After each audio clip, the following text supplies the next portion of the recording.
Umekuwa ukijiuliza, je, leo Julai 24 bei ya dhahabu itakuwa kiasi gani? Imepanda au imeshuka? Video hii ni kwa ajili yako.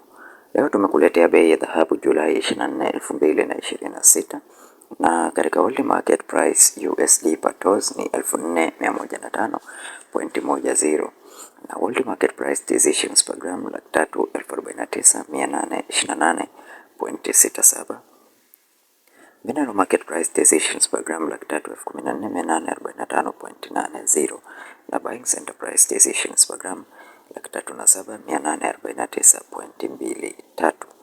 Ukiangalia bei hizi za Julai 24 na Julai 23 utaweza kugundua kuwa bei imeweza kushuka leo.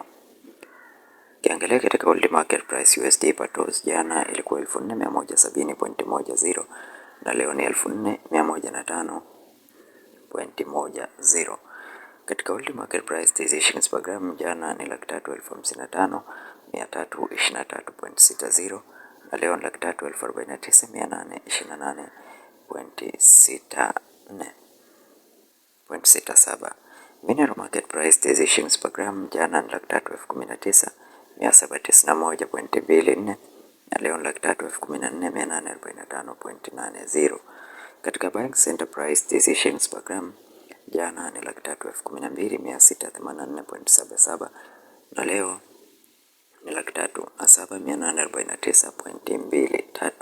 Kwa wewe ambaye ni mara yako ya kwanza kuingia katika channel hii ya Feaboy, tafadhali bonyeza neno subscribe, like video hii na share video hii kwa wengine wengi zaidi.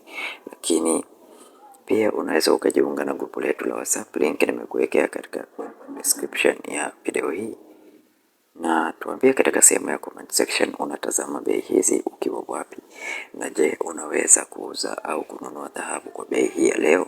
Asante na karibu, tukutane tena katika video inayofuata.